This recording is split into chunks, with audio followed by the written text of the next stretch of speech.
Hello family, how are you doing? Today we need to talk about something that can't be described with ordinary words, because what Isaac Del Toro has done this season defies logic. The young Mexican has closed his year with his 16th victory, this time at the Giro del Veneto, and he did it in his trademark style.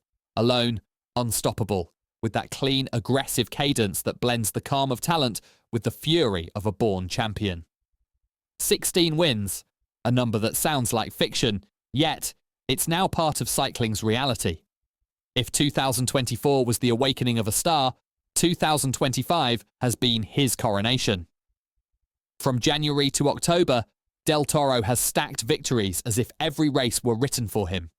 And Verona, the final chapter, became the confirmation. Isaac isn't just the best young rider in the world. He's the second most feared man in the peloton, right behind his own team leader. What's most impressive isn't what he wins, but how he wins. Del Toro doesn't wait.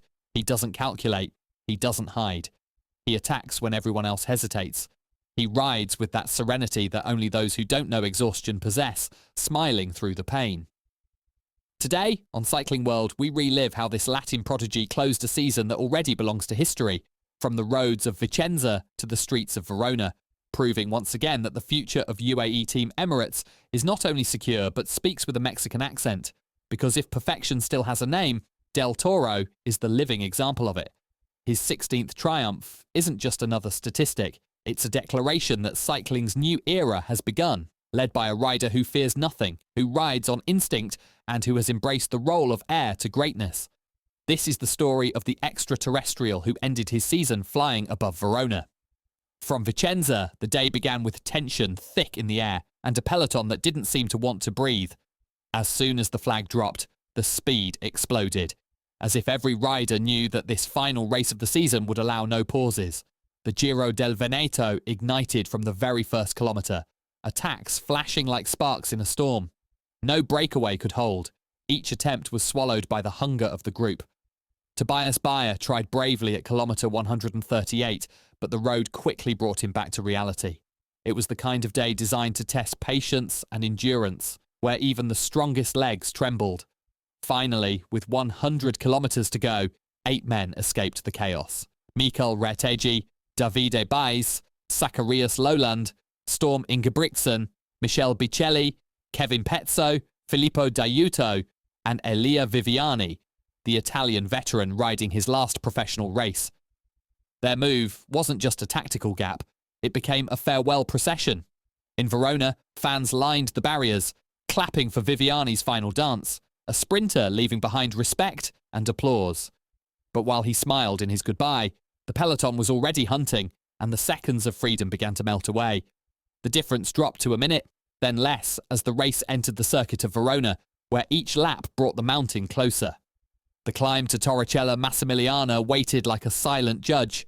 Behind, UAE Team Emirates sharpened their plan.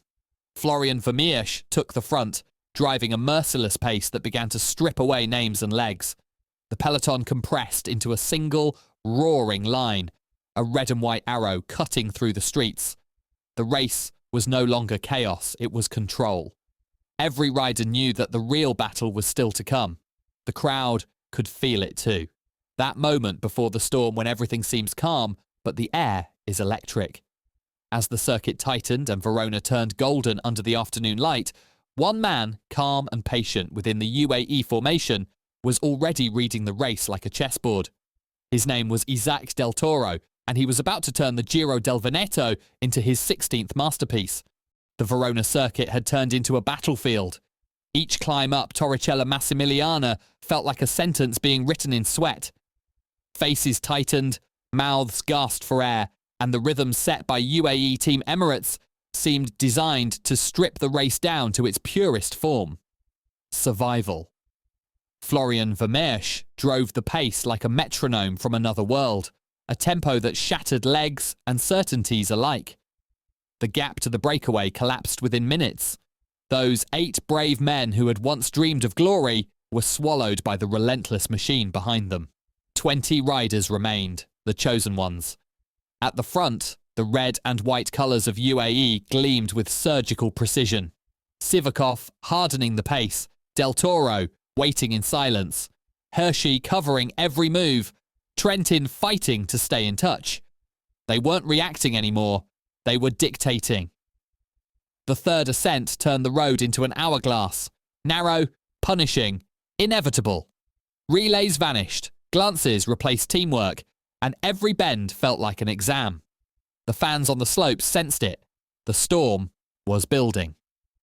At 26 kilometers to go, Sivakov unleashed the first real strike, a violent surge that tore the front group apart. The race exploded, the peloton fractured into desperate fragments. What followed wasn't a contest, it was a demonstration. UAE imposing its will upon the race, turning the Giro del Veneto into a lesson in control. One by one, rivals cracked, bodies swayed over their bikes, and the line of survivors shortened with every heartbeat. Cameras searched for the calm figure in white. Isaac Del Toro, still hidden, eyes fixed forward, breathing steady while chaos reigned around him. A lap remained. Aramburu dropped, Trentin faded, and the air grew heavy, almost still. Only the strongest were left, and among them, Del Toro waited. He could feel the tension humming through the pedals, the noise shrinking into a low murmur. In that silence before the attack, when every heartbeat sounds like thunder, the road tilted upward again. And everyone knew what was coming. The crowd leaned over the barriers, the cameras zoomed in. The young Mexican was ready. The moment was his. Isaac Del Toro was about to ignite the race. At 11 kilometers from the finish, silence turned into tension. The final climb up Torricella Massimiliana stood ahead, waiting like a sacred stage. Nobody dared to move until the air suddenly broke in two. Isaac Del Toro rose from his saddle and launched an attack that didn't ask for permission. It was sharp, violent, and clean, the kind of move that doesn't look for space, but creates it. Only Romain Gregoire tried to follow, but his effort lasted barely a few seconds. The gap opened instantly, a crack in the race that widened with every pedal stroke. 10 seconds, 15, 20. The crowd in Verona roared as the cameras caught him from above, a lone figure carving his signature onto the asphalt. Behind him, chaos.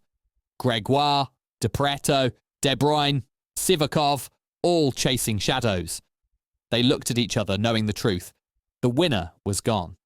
Del Toro wasn't racing them anymore. He was racing time itself. Every turn of the pedals was pure control. Every second of effort a masterpiece of rhythm. At 10 kilometers to go, his advantage grew to 20 seconds. And still, he looked effortless.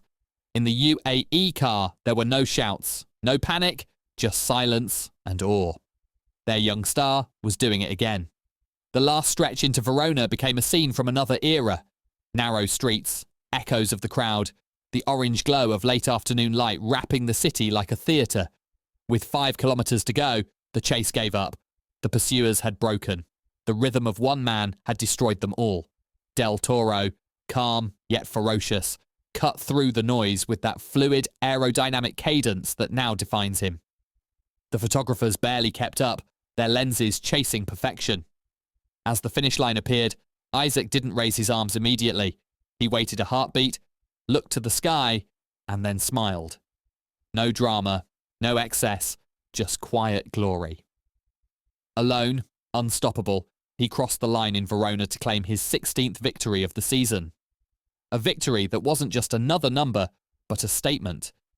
In 2025, Isaac Del Toro didn't follow the script. He rewrote it. 16 victories. A number that sounds impossible, yet it has become real in the legs of a rider barely 21 years old. Isaac Del Toro has closed a season that cannot be explained through statistics alone. It's told through emotions, through the roar of the crowds, through that feeling that we're witnessing something that happens once in a generation. In cycling, there are great seasons, and then there are the years that redefine an era. And 2025 already belongs to Del Toro. What began as quiet promise has turned into a storm of talent, discipline, and belief. There's no luck in his triumphs, only purpose. There's a team that trusts him, a system that supports him, and a young man who refuses to settle for following. UAE Team Emirates is built around excellence, and in its structure, Del Toro shines as the symbol of what's next. Verona wasn't just another win, it was a coronation. The moment when the young Mexican proved he can win anywhere, against anyone, under any pressure. And he did it with no arrogance, no theatrics, only that serene fire that defines true champions. Every attack of his this year has told a story, and together they form a chapter that transcends sport, that of a kid from Baja California who crossed oceans and mountains to conquer Europe with a smile and a clean, fearless pedal stroke. Veterans look at him with respect, young riders with awe, fans with disbelief. Because there's something about his way of riding that feels timeless, a purity that modern cycling had almost forgotten. 16 victories are just the beginning, a statement of intent. The future waits for him, with climbs still unconquered and lines yet to cross. But if 2025 has proven anything, it's that cycling has found its new benchmark. Not a replacement, but an heir. Because great teams are built not just on leaders, but on legacy. And the legacy of UAE now carries a new name. Years from now, when people ask where his legend began, the answer will be simple. In Verona, on the day an extraterrestrial rode alone into history.